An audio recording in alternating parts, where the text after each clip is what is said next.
एकच वादा, आपल्या सगळ्यांचे एकच वादा महायुतीचा। अरे बासरे, हा जोर 20 तारखेला दाखवा पेटीचे भरू। आपल्या सगळ्यांचे सहकारी कपिलजी पाटील, शिवसेनेचे नेते प्रकाशजी पाटील, भाजपचे जिल्हाध्यक्ष श्री डाकीजी, प्रमोदजी हिंदूराव, कॅप्टन आशिष दामले, भरत गोंधळे, मारुती दिर्डे, अशोक इनकट, किसन तारमळे, राजेश तिवरे, कल्याण तारमळे, रोहिणी शेलार, संदीप वैद्य, सुभाष हरळ, रवींद्र चंदे, विद्याताई फरडे, आकाश सावंत, निशिगंधाताई बोंबे, जयंत थोरात, रश्मिताई कोलते, रेखाताई सोनवणे, विशेषतः भाजप, शिवसेना, राष्ट्रवादी काँग्रेस, RPI आणि महायुतीच्या घटक पक्षांचे उपस्थित असणारे सर्व सन्माननीय आजी माजी पदाधिकारी, माझ्या शहापूर परिसरातील जमलेले सगळे माझे प्रतिष्ठित नागरिक, बंधू भगिनी, मतदार, पत्रकार मित्र आणि माझ्या तरुण मित्रांनो, संपूर्ण महाराष्ट्रामध्ये मोठ्या प्रमाणावर निवडणुकीची धामधूम चालू आहे आणि शहापूर विधानसभा मतदारसंघामध्ये महायुतीचे अधिकृत उमेदवार या नात्याने दौलत दरोडा यांच्या घड्याळाच्या चित्राच्या शेजारचं बटन आपण दाबावं। सुदैवाने मशीनमध्ये नंबर 1लाच नाव आलेलं आहे दौलत दरोडांचं, त्यांचा फोटो असेल आणि पुढं चिन्ह असेल, पहिलाच नंबर बघायचा, बटन दाबायचं। अतिशय महत्त्वाचं काम आहे, परंतु तुमच्या सगळ्यांचं उद्याचं भवितव्य ठरवणारं काम आहे। क्रांतीवीर भगवान बिरसा मुंडा यांच्या कार्याचं, शौर्याचं, त्यागाचं स्मरण करतो। आद्य क्रांतिकारक राघोजी भांगरे यांना देखील वंदन करतो। शिवशाहू फुले आंबेडकरांच्या विचारधारेने आपला महाराष्ट्र पुढे चाललेला आहे आणि मी देखील राष्ट्रवादी काँग्रेस पक्षामध्ये काम करत असताना शिवशाहू फुले आंबेडकरांचीच विचारधारा पुढे नेण्याचा मनापासून प्रयत्न करतो। आजचा दिवस तसं बघितलं तर एक योग जुळून आलाय। आद्य क्रांतिकारक बिरसा मुंडा यांची आज जयंती, त्यांना मी अभिवादन करतो। राष्ट्रवादी काँग्रेस पक्षाचं एक धडाडीचं नेतृत्व शहापूर विधानसभा मतदारसंघात महायुतीचे लोकप्रिय आमदार सन्माननीय दरोडा यांनी शहापूर ह्या मतदारसंघाच्या विकासासाठी अनेक लोकोपयोगी अशा प्रकारचे उपक्रम त्या ठिकाणी राबवलेले आहेत। ह्या शहापूरच्या परिसरात केलेल्या विकास कामामुळे या भागाचा खऱ्या अर्थाने विकास सुरू झालेला आहे। शहापूर विधानसभा मतदारसंघाला दौलत दरोडांच्या रूपाने धडाडीचा कार्यतत्पर आमदार मिळालेला आहे आणि ह्या मतदारसंघामध्ये आदिवासी विकासासाठी, बांधवांच्यासाठी, प्रगतीसाठी दौलत सातत्याने धडपडत असतो, हे मी स्वतः जवळनं पाहिलेलं आहे। त्यांच्या माध्यमातून आदिवासींचं शिक्षण असेल, आरोग्य, रोजगार, पाणी, दळणवळणाची व्यवस्था, पेसा भरतीच्या बद्दल पण काही निर्णयाप्रत एकनाथराव शिंदे, देवेंद्रजी, मी, आमचं सरकार त्या ठिकाणी आलेलं आहे। माझ्या आदिवासी बांधवांना विकासाच्या मुख्य प्रवाहामध्ये आणण्याचा आमचा सगळ्यांचा मनापासूनचा प्रयत्न आहे आणि म्हणूनच या मतदारसंघामध्ये पिण्याच्या पाण्याचा, सिंचनाच्या पाण्याचा, रोजगाराचा आणि रस्त्यांचा प्रश्न सोडवण्यासाठी दौलतनी त्या ठिकाणी प्रयत्न केलेले आहेत। शहापूरकरांच्या सुखदुःखामध्ये तो नेहमीच आपुलकीनं आणि संवेदनशीलपणे सहभाग घेतो, हे देखील आम्ही सगळ्यांनी अनुभवलेलं आहे आणि माझ्या शहापूरकरांच्या आशा, आकांक्षा, अपेक्षांची पूर्तता करण्यासाठी त्यांनी माझ्याकडे पाठपुरावा केला, एकनाथराव शिंदेंच्याकडे पाठपुरावा केला, देवेंद्रजी फडणवीसांच्याकडे पाठपुरावा केला। जे काम कुठल्या मंत्र्याकडे असेल तिथं जायचं, त्याचा पाठपुरावा करायचा आणि त्याला तडीस न्यायचं, अशा प्रकारची त्याची कामाची पद्धत। सामाजिक बांधिलकी जपून केलेली धडपड माझ्या माहितीप्रमाणे तुम्ही शहापूरची जनता कधी विसरणार नाही। एक कर्तव्य दक्ष, संवेदनशील, कार्यक्षम, अभ्यासू नेतृत्व म्हणून दरोडांनी आपली एक वेगळ्या प्रकारची ओळख ही निर्माण केलेली आहे। मला आठवतंय एकदा अतिशय तरुण वयामध्ये इथं शिवसेनेच्या वतीनं तो आमदार झाला होता. नुकतंच त्याचं वय 25 वर्ष झालेलं होतं. आम्ही तर त्यावेळेस बघायचो सभागृहात, त्याला आपण म्हणतो मिश्रूड देखील फुटलं नव्हतं असा प्रकारचा तो त्यावेळेस दिसायचा. पण एकदम तरुण अशा प्रकारचा हा मुलगा. आणि नंतरच्या काळामध्ये त्यानं मागं वळून बघितलं नाही, सातत्याने काम करत गेला. चढ उतार शहापूरकरांनो अनेकांच्या आयुष्यामध्ये येतात. मी नेहमी महाराष्ट्राला सांगतो की बाबांनो, यश आलं म्हणून हुरळून जायचं नाही आणि अपयश आलं म्हणून खचून पण जायचं नाही. ही काम करत असताना कार्यकर्त्यांची पद्धत असली पाहिजे.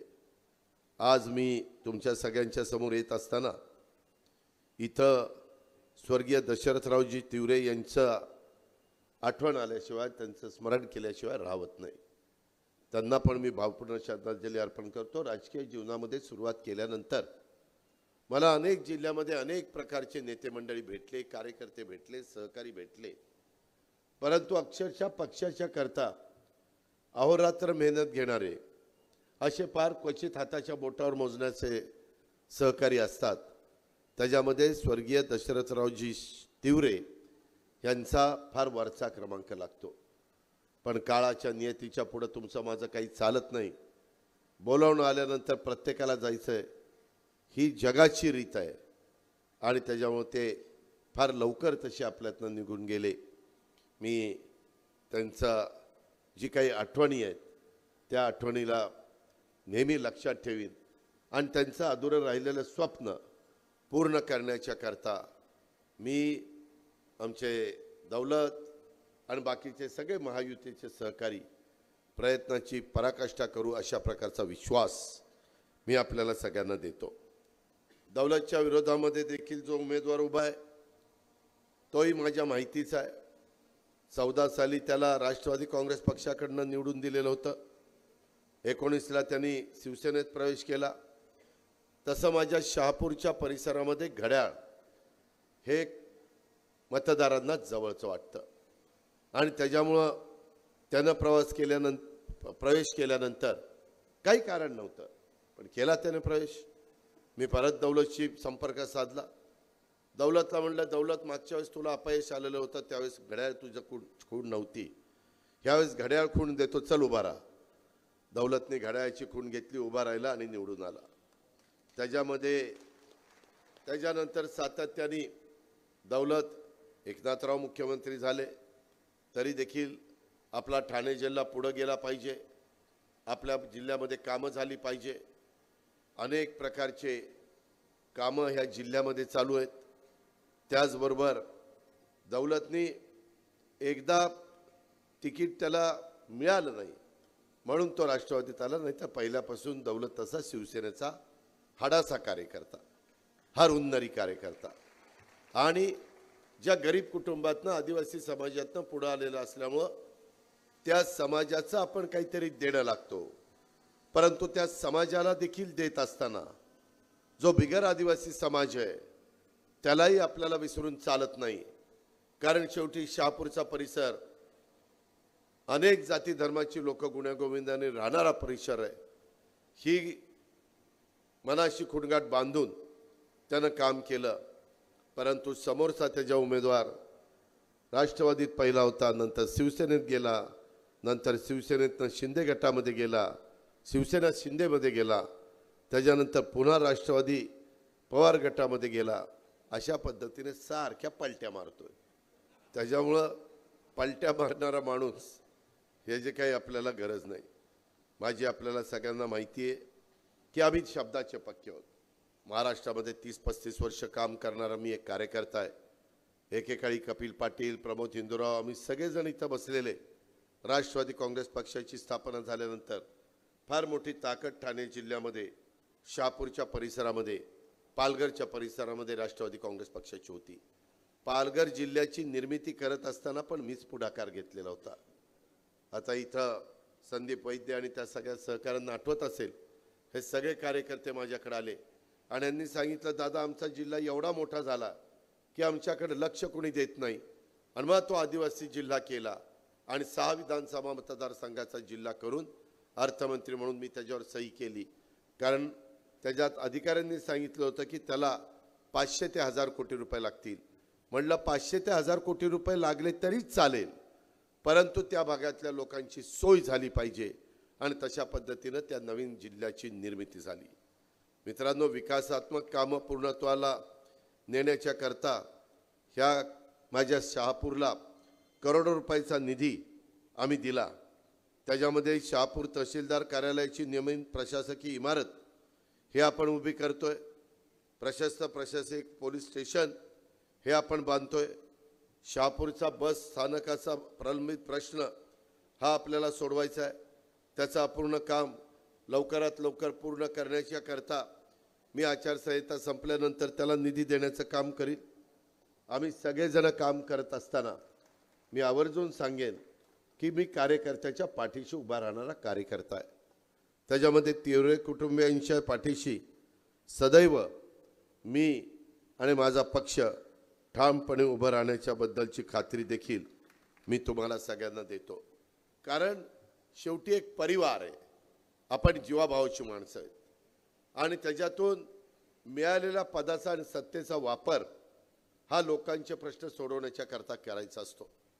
आणि त्याच्यामुळेच आज आम्ही एकनाथराव शिंदे, देवेंद्रजी फडणवीस आणि आम्ही महायुतीच्या सरकारच्या माध्यमातून काम करतोय. गेले काही वर्ष त्याच्यातनं मोठ्या प्रमाणावर निधी दिला. आम्ही समाजातल्या सर्व घटकाला कसा न्याय देता येईल ह्याबद्दलचा प्रयत्न हा सातत्याने आमचा चाललाय. ह्यावेळेसचा अर्थसंकल्प सादर करत असताना आम्हाला त्याच्या आधी लोकसभेच्या निवडणुका झाल्या, त्याचा फटका आम्हाला बसला. त्याला काही कारण आहे. एक तर कांदा निर्यात बंदी केलेली होती. कांदा उत्पादक शेतकरी माझ्या ठाण्यामध्ये कमी आहे, परंतु नाशिक, पुणे, नगर, सातारा, सोलापूर ह्या भागामध्ये तो शेतकरी मोठ्या प्रमाणावर कांदा पिकवतो. निर्यात बंदी असल्यामुळे भाव पडले. भाव पडल्यामुळे शेतकरी नाराज झाला. आता मात्र आम्ही मागे लागून कांदा निर्यात बंदी उठवली. आता कांद्याला पण भाव शेतकऱ्यांना चांगले बघायला मिळतात, त्यांच्या हातामध्ये येत आहेत. त्याच पद्धतीनं आमच्या घटनेचे शिल्पकार डॉक्टर बाबासाहेब आंबेडकरांचं संविधान हे सरकार आल्यानंतर बदलणार. कुणाच्या डोक्यात कल्पना आली नाही, आली मला माहीत नाही, पण प्रचार सुरू केला. मी म्हणलं अरे असं कसं? नाही म्हणले भाजप म्हणते अब की बार 400 पार. कशाला 400 पार पाहिजे? सरकार बनवायला तर 275 लागतात. जसं महाराष्ट्राचं सरकार बनवायला 146 ते 150 आमदार सफिशियंट आहेत. जास्त आले तर आणखीन चांगलं.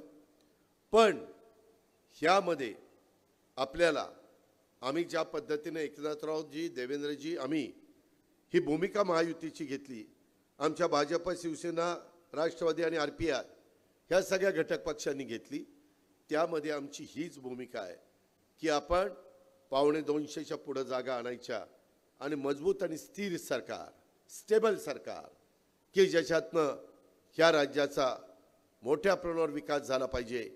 केंद्राचा मोठ्या प्रमाणावर निधी हा तुमच्या माझ्या महाराष्ट्राला मिळाला पाहिजे. त्याच्यातनं वाढवण बंदर जे आपल्या पालघरचं आहे, 5 लाख कोटी रुपये त्याला पहिल्या कॅबिनेटला दिले. 5 लाख कोटी. जगातल्या 10 बंदरापैकी एक महत्त्वाचं बंदर होणार आहे. त्याचा डायरेक्ट इनडायरेक्ट फायदा शहापूरला पण होणार आहे. हा सगळा परिसर बदलून जाणार आहे. ह्या गोष्टीची देखील आपण लक्षामध्ये घेतलं पाहिजे. एवढ्यावरच आम्ही थांबलो नाही. आम्हाला मोदी साहेबांच्या बरोबर आम्ही भूमिपूजनाला आलो होतो. मला वाटतं कपिल पाटील साहेब तुम्ही पण त्या ठिकाणी होता. एकनाथराव होते, देवेंद्रजी होते, आम्ही सगळे होतो. जगात जी 10 बेस्ट बंदर आहेत, जी खोली लागती मोठ्या बोटी आणण्याकरता, तशा प्रकारची साईट 30-35 वर्षापासून आपण शोधली होती, पण कुणाचं करायचं धाडच झालं नाही. तिथं आता आम्ही विमानतळ पण करणार आहे. काहींचा विरोध आहे. शेवटी कुठलंही काम करायचं म्हटलं तर काहींचा विरोध राहतो, पण तो विरोध जसं समृद्धी महामार्गाच्या निमित्तानं विरोध झाला, नंतर लोकांनी पैसे घेतले, समाधान व्यक्त केलं, त्याच प्रकारे त्यांना वाऱ्यावर सोडणार नाही. मग तो आमचा मासेमारी करणारा समाज असेल किंवा आणखीन तिथं काम करणारा समाज असेल, त्यांचा रोजीरोटीचा प्रश्न आणि त्यांच्या उपजीविकेचं काय असेल ते एक साधन हे देखील आम्ही त्या बाबतीमध्ये निर्माण करून देऊ. एवढ्यावरच नाही, आपल्याला मधल्या काळामध्ये हा जो समृद्धी महामार्ग आहे त्याचं आता थोडं काम राहिलेलं आहे, बरंचसं काम पूर्ण झालेलं आहे. आपल्याला नाशिक आणि आपला मुंबई ह्या रस्त्याचं थोडं आणखीन काम करावं लागणार आहे. वंदे भारत ट्रेन आपल्या नाशिकपासून आपल्या मुंबईला येथे जाते, त्याच्यामध्ये बुलेट ट्रेनचं काम चाललेलं आहे, मेट्रोची कामं चाललेली आहेत, त्याच्या संदर्भामध्ये अनेक ठिकाणी एअरपोर्टची कामं चाललेली आहेत, टर्मिनलची कामं चाललेली आहेत. अक्षरशः परवा अमित शाह साहेब आम्हाला सांगत होते, गेल्या 10 वर्षात केंद्र सरकारने तुमच्या माझ्या महाराष्ट्राला 10 लाख कोटी रुपये विकास कामाला दिले. 10 लाख कोटी. आता 1 लाख कोटीची कामं ही आपल्या महाराष्ट्रामध्ये चाललेली आहे. खोटं बोलायचं की सगळं गुजरातला चाललं. अरे विकास तुम्हाला डोळ्यांनी दिसतोय का नाही दिसतोय? का खोटं बोलता? का दिशाभूल करता? मध्ये असं संविधान बदलणार, त्यांना संविधान बदलायचंय, घटना बदलायची, आरक्षण काढायचं. अरे कुणी सांगितलं? मनानेच. आणि त्याचं कधी कधी लोकांना खरं वाटतं. त्याचाही फटका आम्हाला बसला. अल्पसंख्याक समाजालाही सांगितलं अब की बार 400 पार झाल्यानंतर असा कायदा केला जाईल की हिंदू राष्ट्र जाहीर केलं जाईल, आणि हिंदू राष्ट्र जाहीर केल्यावर मुसलमानांचा मताचा अधिकार काढला जाईल, किंवा तुम्हाला गोळा केलं जाईल आणि बांगलादेश आणि पाकिस्तानला पाठवलं जाईल. याला कोण सांगतं? काय सांगतं? कसे लोक काही विश्वास ठेवतात?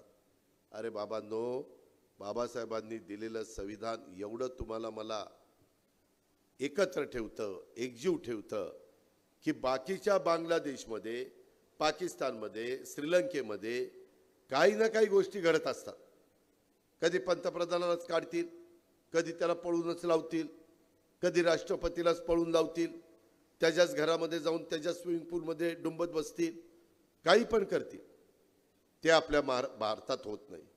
कारण भारताची घटना आणि संविधान इतकं परफेक्ट भारतरत्न डॉक्टर बाबासाहेब आंबेडकरांनी केलं की त्याच्यामध्ये लोकशाहीला महत्त्व आहे, डेमोक्रेसीला महत्त्व आहे, तुमच्या प्रत्येकाच्या मताला महत्त्व आहे. कुणी श्रीमंत असेल, टाटा, बिर्ला, अडाणी, अंबानी, श्रीमंत असाल तुम्ही, तुमच्याकडचे मत तुम्हाला एक, आणि शहापूरच्या तो शेवटच्या कोपऱ्यात बसलेला माणूस आहे त्यालाही एकच, आणि त्या माझ्या भगिनीला एकच. एवढी ताकद तुमच्या सगळ्यांच्या मतामध्ये निर्माण करण्याचं काम हे बाबासाहेबांनी केलेलं आहे. हे आपल्याला कदापि विसरता येणार नाही. पण तरी काहीतरी फेक नॅरेटिव्ह सेट करायचा, आणि मग लोक कधी कधी त्याला फसतात, त्या बाजूनी जातात. आता मात्र तसं करू नका. आज देखील कालच देशाचे पंतप्रधानांनी शेवटची सभा मुंबईमध्ये केली आणि ते दिल्लीला गेलेले. त्यांनी सांगितलं काही काळजी करू नका. जसं चंद्राबाबूला झुकतं माप मिळालं आंध्र प्रदेशमध्ये, जसं बिहारमध्ये नितीश कुमारला मिळालं, तसं उद्याच्याला शहापूरकरांनो तुम्ही दौलत दरोडाला निवडून द्या, पुन्हा महायुतीचं सरकार आणा. आम्ही केंद्राचा लाखो कोटी रुपयाचा निधी आणल्याशिवाय गप्पा बसणार नाही. ही गोष्ट ध्यानात ठेवा. एवढ्यावर नाही, इथं काही माझ्या माय माऊली बसल्यात.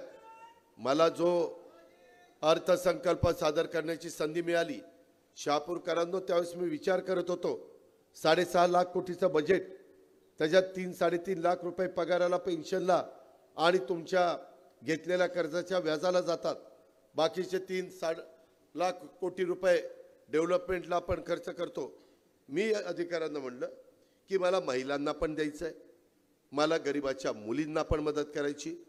गरीब महिलांना, सगळ्या जाती धर्माच्या गरीब मुलींना, सगळ्या गरिबांच्या ज्या मुली सवलतीमध्ये बसत नाहीत त्या सगळ्यांना मला माझ्या बांधवांच्या करता वीज माफी द्यायची. शेती पंपाला त्याच्यात 44 लाख सगळे शेतकरी बसले पाहिजे.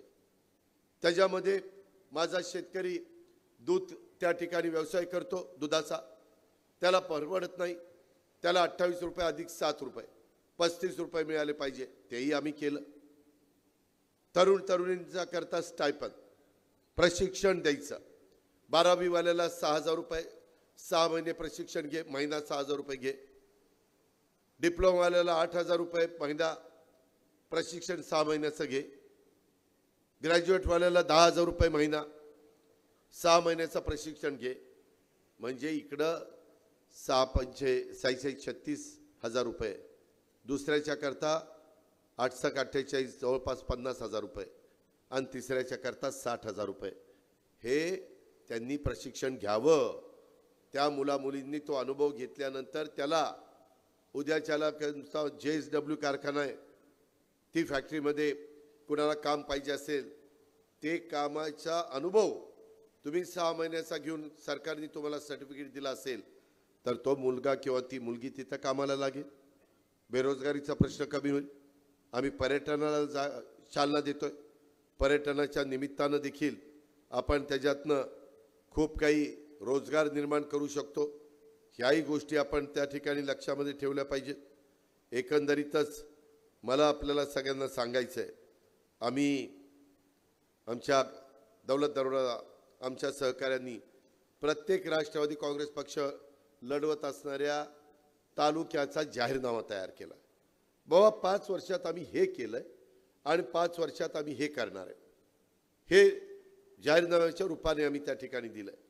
इथं स्वतः त्या ठिकाणी दौलतचा फोटो आहे, 1 नंबरला दौलतचं नाव आहे आणि त्या बाबतीमध्ये शहापूरचा चेहरा कशा पद्धतीने आपण बदलण्याचा प्रयत्न करतोय आणि 5 वर्षात शहापूर विधानसभा क्षेत्र प्रगतीच्या नव्या शिखरावर नेण्याकरता आमचा दौलत दरोडा आणि आमचे सगळे सहकारी काय करू पाहत आहेत हे देखील ह्याच्यामध्ये सांगितलं. आमच्या मतदारसंघामध्ये तहसील कार्यालय, पोलीस स्टेशन, अभिलेख कार्यालय, अग्निशमन केंद्र यासह सर्व आवश्यक शासकीय कार्यालय एका छताखाली, ज्याला सेंट्रल बिल्डिंग आपण म्हणतो, प्रशासकीय बिल्डिंग, अशा प्रकारचं भवन आम्ही उभं करणार आहोत. हा आमचा वादा आहे. त्याच्यामध्ये पर्यटनाला चालना देण्यासाठी माहुली किल्ल्यापर्यंत पर्यटकांच्या सोयीसाठी रोपवे, केबल कार प्रणाली ह्याचं बांधकाम करण्याचा आमचा वादा आहे.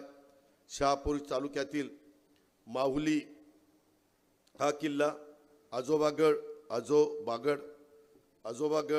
जांभे धरण,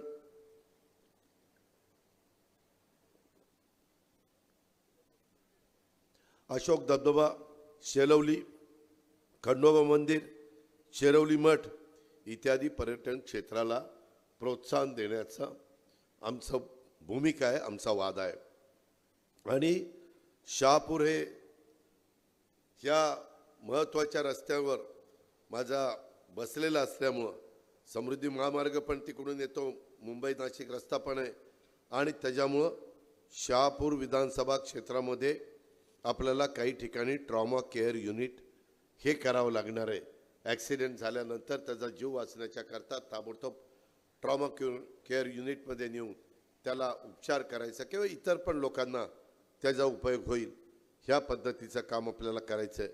शहापूर येथील डोळखांब, किनवली आणि कसारा येथील आधुनिक बस स्थानक करण्याचा आमचा वादा आहे. आणि मतदारसंघातील शासकीय शाळा, महाविद्यालयामध्ये संगणक, स्मार्ट वर्ग खोल्या आणि तांत्रिक संसाधनाचा वापर वाढवण्यासाठी विद्यार्थ्यांच्यासाठी शिष्यवृत्तीची व्यवस्था करण्याचा आमचा वादा आहे. ह्याकरता मी दौलत दरोडाला उद्याचं तुमचं पवित्र मत नंबर 1च्या नावाच्या पुढं मागण्याचा करता मी तुमच्या सगळीकडे आलेलो आहे. मित्रांनो, एवढ्यावर आम्ही थांबणार नाही. अलीकडे आपल्या मुलींच्या अंगामध्ये क्रीडा नैपुण्य आहे. क्रीडा संकुल आपल्याला सुसज्ज असं उभं करायचं आहे, सुसज्ज रुग्णालय उभारणी करायची आहे आणि ह्या पद्धतीची कामं ठाणे जिल्ह्यातला 35 सेक्शन रद्द करण्यात यावा याकरता आपल्याला प्रयत्न करायचा आहे. इको सेन्सिटिव्ह झोन रद्द करण्यात यावा ह्याकरता मी तुम्हाला शहापूरकरांना सगळ्यांना सांगतो, ह्याच्यातली काही कामं फक्त राज्य सरकारच्या ताब्यात आहेत, ती कामं आमच्याकडनं होतील. काही कामं केंद्र सरकारशी संबंधित आहे, तिथं आम्हाला केंद्राची मदत घ्यावी लागेल. इको सेन्सिटिव्ह झोनच्या बद्दल त्यांची मदत घ्यावी लागेल. त्याच्या संदर्भामध्ये इतर बाबतीमध्ये देखील आपल्याला इथं वारकरी समाज आहे, त्यांच्याकरता एक वारकरी भवन आपल्याला निर्माण करायचं आहे आणि तालुक्यातले रोजगार निर्मिती केंद्र आणि कसारा परिसरात घटनेचे शिल्पकार डॉक्टर बाबासाहेब आंबेडकरांच्या नावाने भवन हे आपल्याला त्या ठिकाणी उभं करायचं आहे. करताना दौलतचा, माझा, महायुतीचा, आमच्या सर्व राजकीय पक्ष ज्यांनी आम्हाला पाठिंबा दिलेला आहे त्या सगळ्यांचा एकच विचार आहे की हे सगळं आपल्याला करून दाखवायचं. तुम्ही काळजी करू नका. तुम्हाला माझी प्रशासनावर कशी पकड आहे ते माहिती आहे. मी कामाचा माणूस आहे. मी उगीचच वेळ घालवणारा माणूस नाही. आणि एखादं काम होत नसेल तर ते कसं करून घ्यायचं ते मला चांगलं माहिती आहे. त्याच्यामुळं तुम्ही अजिबात काळजी त्या ठिकाणी करू नका. आपल्याला ह्या सगळ्या कामामध्ये आणि गेल्या अनेक वर्षाचा आपला अनुभव आहे. ह्या पद्धतीनं आपल्याला सगळ्यांना पुढे जायचं आहे. आणि ह्या शहापुराचा आणखीन महत्त्वाचे कामं हे आम्ही आणि दौलतने ठरवून केलेली कामं आहेत. म्हणजे ठरवलेली कामं करायची आहेत. हा जाहीरनामा आहे. पण ह्याच्यात काही कामं जरूर आमची राहिलेली असतील.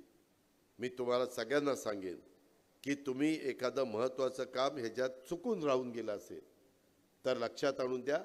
त्या कामाचा पण अंतर्भाव केला जाईल. तेही काम तुमचं चोखपणे करून देण्याची जबाबदारी महायुती सरकारची राहील. पण ह्या सगळ्या योजना माझ्या भावांना दिलेलं दुधाची दरवाढ, भावांना दिलेली कांदा निर्यात बंदी उठवलेली ते काम, माझ्या भावांना दिलेलं 3, 5, 7.5 इलेक्ट्रिक पंप मोटार ह्याचं वीज बिल माफ, माझ्या बहिणींना दिलेला जे काही सबल करण्याच्या करता 1,500 रुपये महिन्याला आम्ही देतो ते, मुलींच्या शिक्षणाच्या करता दिलेलं ती योजना आणि माझ्या 3 गॅस सिलेंडरची महिलांच्या करता दिलेली योजना. ह्या सगळ्या योजना पुढे आपल्याला चालू करायच्या ठेवायच्या आहेत. त्या चालू ठेवण्याच्या करता ते तुमच्या हातात आहे. आम्ही महायुतीनं सांगितलंय आमचं सरकार आणा, ह्या योजना पुढे 5 वर्ष चालू राहतील, कुणी बंद करणार नाही. हा अजितदादाचा वादा आहे. एकनाथराव देवेंद्रजींनी मी ठरवलेलं आहे. तुम्ही काय काळजी करू नका. फक्त उद्याच्या 20 तारखेला मतदान केंद्रावर गेल्यानंतर कुठलाही विचार न करता 1 नंबरचं नाव श्री दौलत भिका दरोडा, त्याच्या नावाच्या पुढे घड्याळ आणि घड्याळाचं चिन्ह दाबा. दौलत त्या ठिकाणी निवडून येईल. महायुती सरकार निवडून येण्याच्या करता एक आमदार हा महत्त्वाचा आहे. वाजपेयी साहेबांना आत्ता आम्ही अभिवादन केलं. वाजपेयी साहेबांचं सरकार एका मताने पडलं होतं की नव्हतं? एक लोकसभेला खासदार कमी पडला, वाजपेयी साहेबांचं सरकार गेलं. कितीतरी ग्रामपंचायतीमध्ये 7-8 झालं किंवा 7-6 झालं तरी देखील आपण बघतो 6-5 झालं तरी एका माणसामुळं ते पंचायत समिती जाते किंवा ग्रामपंचायत जाते. म्हणून मी पोटतिडकीनं तुम्हाला सांगतो की ह्या गोष्टी आपल्याला केल्याशिवाय गत्यंतर नाही. ते सांगण्याच्या करता मी तुमच्याकडे आलेलो आहे. विरोधक काही पण आरोप करतील, त्या आरोपामध्ये काही तथ्य नाही. अशा पद्धतीनं आरोप करून माझ्या शहापूरकरांचा रोजीरोटीचा प्रश्न सुटू शकत नाही. इथला विकास आपण साधू शकत नाही. मगाशी कपिलजींनी बोलत असताना भातसाच्या संदर्भातल्या डाव्या कालव्याचं काम हे पूर्णत्वाला त्या ठिकाणी जाऊ शकत नाही. समृद्धी महामार्गामुळे जे नुकसान झालेले त्याची नुकसान भरपाई अजून काही जणांची राहिली असे काही जणांचं म्हणणं आहे, ते आपल्याला करता येऊ शकत नाही. त्याच्याकरता आपल्याला सरकार आणायचं आहे. त्याच्याकरता आपल्याला दौलतला निवडून द्यायचं आहे. ह्या पण बाबी आपण सगळ्यांनी ह्या निमित्तानं ध्यानामध्ये ठेवाव्यात. अशा प्रकारची आग्रहाची, नम्रतेची, कळकळीची विनंती मी आपल्या सर्व सहकाऱ्यांना ह्या सभेच्या निमित्तानं करतो. एकंदरीतच निसर्गाचं संवर्धन करणारा हा आदिवासी बांधव आहे. पर्यावरणपूरक विकासाला प्राधान्य देणारा हा माझा आदिवासी बांधव आहे. आदिवासींच्यासाठी यावेळेस मी अर्थसंकल्पामध्ये भरीव अशा प्रकारची तरतूद केलेली होती. आदिवासी कला दालन हे आता आम्ही काढायचा निर्णय घेतलेला आहे. वाडे, पाडे, तांडे, वस्त्या, जोडरस्ते याकरता मी भगवान बिरसा मुंडा जोडरस्ते योजनेच्यासाठी 1,400 कोटी रुपयाची तरतूद केलेली आहे. संत सेवालाल महाराज जोड रस्ता योजना तसेच यशवंतराव होळकर जोड रस्त्याच्या योजनेची अंमलबजावणी ही आपण त्या बाबतीमध्ये सुरू केलेली आहे. आणि म्हणून माझी तुम्हाला सगळ्यांना विनंती आहे की एक जरा महत्त्वाचा प्रश्न आहे, तो म्हणजे पेसाचा. राज्यातील पेसा क्षेत्रातल्या विविध शासकीय विभागातल्या पदांची भरती प्रक्रिया गेल्या काही महिन्यापासून अडकलेली आहे. त्यामुळे अनेक सुशिक्षित तरुण तरुणींना याचा फटका बसतोय. ते नाराज आहेत. त्यांना वाटतं की आम्ही शिकलोय, सवरलोय, आम्हाला काच नोकरी मिळत नाही. पेसा क्षेत्रातले बिगर आदिवासी बांधवांनी काहींनी सुप्रीम कोर्टामध्ये धाव घेतलेली आहे. त्याच्यामुळे हा प्रश्न निर्माण झालेला आहे. त्याचा फटका पेसा क्षेत्रातल्या सर्व सरकारी विभागाच्या भरती प्रक्रियेला बसलेला आहे. सरकारी कार्यालयात तसेच शिक्षण संस्थांमध्ये भरती न झाल्यामुळे त्याचा परिणाम हा माझ्या सामान्य जनतेच्या रोजच्या कामासह कामांना तोचा फटका बसतोय. त्यामुळं सुप्रीम कोर्टाच्या न्यायालयाचा मान राखून ज्या जागा खुल्या आणि इतर प्रवर्गाकरता आहेत त्या बाजूला ठेवायच्या आणि भरतीची प्रक्रिया बाकीच्या माझ्या आदिवासी मुलामुलींच्या करता त्या ठिकाणी राबवायची, जेणेकरून त्यांचं जे दुखणं आहे ते आपल्याला दूर करता आलं पाहिजे. मागे यांनी सगळ्यांनी आंदोलन केलं होतं. मित्रांनो, शेवटी आपल्या समाजाच्या करता आंदोलन करावी लागतात. त्याच्यातनं लक्ष वेधण्याच्या करता करावी लागतात आणि त्या पद्धतीचं काम झालंय. मी आपल्याला आणखीन एक जाता जाता सांगतो, बाबांनो, मी ज्यावेळेस शिवशाहू फुले आंबेडकरांचं नाव घेतो त्यावेळेस मी यावेळेस सोशल इंजिनिअरिंग ते कसं मला ठेवता येईल, कसं मला उमेदवार देता येईल, अशा प्रकारचा प्रयत्न हा मला महायुतीमध्ये जेवढ्या जागा आल्या त्याच्यामध्ये केलेला आहे. तुम्ही म्हणाल कसा? मला ज्या जागा आल्या त्याच्यामध्ये 12.5% जागा मी आदिवासी समाजाला दिलेल्या आहेत. 12.5%. त्याच्यामध्ये 60 जागा मी लढतोय, 7 जागा माझ्या आदिवासी समाजाच्या करताय. तुम्ही म्हणाल कोणत्या? बाबा आत्राम 1, नितीन पवार 2, नरहरी झिरवाळ 3, दौलत दरोडा 4, डॉक्टर लहामटे 5, त्याच्या संदर्भातलं हिरामण खोसकर 6 आणि एक कोणतरी राहिलं माझ्याकडनं. असे 7 ते आहेत. आणि माझ्या माहितीप्रमाणे मागासवर्गीय देखील आम्ही 7 लोकांना उमेदवारी दिली. एक म्हणजे लहू कानडे श्रामपूर, फलटणला सचिन पाटील, माझा पिंपरीला अण्णा बनसोडे, सरोज आहिरे देवळालीला, त्याच्यामध्ये बडोले साहेब पूर्वी मंत्री होते बघा, ते तिकडं भंडारा गोंदियात. त्याच्यानंतर अजून 2 कोण राहिले? यशवंत माने आपला मोहोळचा, आणि अजून एक आहे संजय बनसोडे 7वा आमचा उदगीरचा. अशा पद्धतीनं सगळ्या भागाला मी प्रतिनिधित्व दिलं आहे. अल्पसंख्याक समाजाला 10% जागा दिल्या, माझ्या महिलांना 10% जागा दिल्या, 45% जागा राष्ट्रवादी काँग्रेस पक्षाने ह्या घटकाला दिल्यात. का? तर सर्वांना बरोबर घेऊन जायचं आहे. मुठभर लोकांच्यामुळं राज्यकारभार तुम्हाला करता येत नाही. समाजातल्या सर्व घटकांना तुम्ही न्याय द्यायचा प्रयत्न केला, त्यांना बरोबर घेऊन जायचा प्रयत्न केला, तरच हिंदवी स्वराज्याची स्थापना केल्यानंतर रयतेचं राज्य जसं महाराजांनी केलं त्या पद्धतीनं ह्या राज्याला देशामध्ये विकासाच्या बाबतीत पहिल्या क्रमांकाचं राज्य हे आम्ही त्या ठिकाणी करतोय. आमच्याबद्दल बदनामी करतात, सरळ सांगतात की राज्याचा नंबर खाली गेलाय. परवा पंतप्रधानांनी पण सांगितलं, FDI ही जी काही गुंतवणूक आहे परदेशी, सगळ्यात जास्त गुंतवणूक देशात जर कुठल्या राज्यात होतीये तर ती तुमच्या माझ्या महाराष्ट्रात होती. आज महाराष्ट्र पहिल्या क्रमांकावर आहे, पहिल्या क्रमांकावर आहे.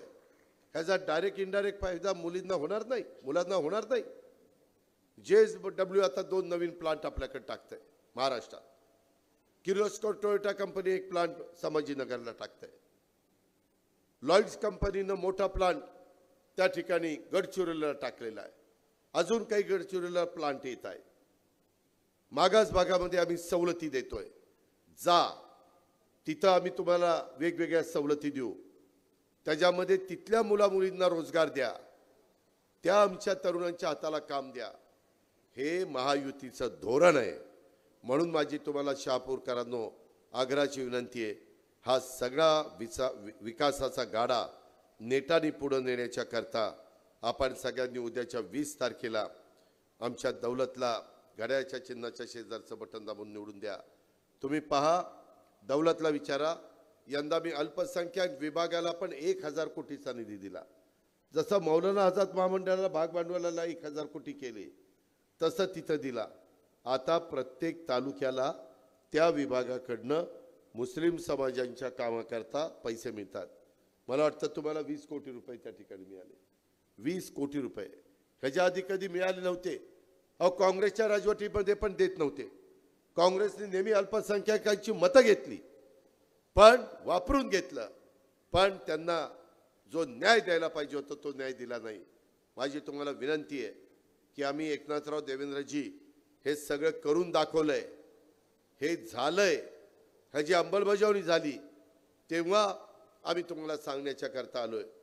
आम्ही कधीही दुजाभाव करणार नाही, ही पण बाब शहापूरकरांनी ह्या सभेच्या निमित्तानं ध्यानामध्ये घ्यावी। आणि म्हणून माझी विनंती आहे, राहिलेल्या दिवसामध्ये अजून काही वेगवेगळ्या पद्धतीनं विरोधक येऊन दिशाभूल करण्याचा प्रयत्न करतील। शहापूरकरांनो, आपण अजिबात त्या गोष्टीला बळी पडू नका। तुमच्या गेले अनेक वर्षाची परंपरा आहे, पद्धत आहे, विधानसभेची निवडणूक आली की घड्याळाचं बटन दाबायचं, मागं 3 वेळेला तुम्ही ते दाबलेलं आहे। तसं उद्याच्याही काळामध्ये आपण त्या ठिकाणी चौथ्यांदा 14ला दाबलं, 19ला दाबलं, 24ला दाबलं घड्याळाचं बटन, तसं त्या ठिकाणी आत्ता पण दाबण्याचं काम करा आणि आमच्या दौलत दरोडाला प्रचंड मताधिक्याने महाराष्ट्राच्या विधानसभेमध्ये पाठवा, हीच आग्रहाची नम्रतेची कळकळीची विनंती करतो आणि पुढच्या कार्यक्रमाला जाण्याची परवानगी घेऊन मी आपली रजा घेतो। जय हिंद, जय महाराष्ट्र, जय महायुती। धन्यवाद साहेब। सहकर्महर्षी लोकनेते दशरथजी तिवरे प्रतिष्ठानच्या वतीनं साहेबांचं स्वागत होत आहे, त्याचबरोबर RPIच्या वतीनं देखील दादांचं स्वागत होत आहे। मी विनंती करतोय कार्यकर्त्यांना की आपण दादांचं स्वागत करायचं आहे। धन्यवाद।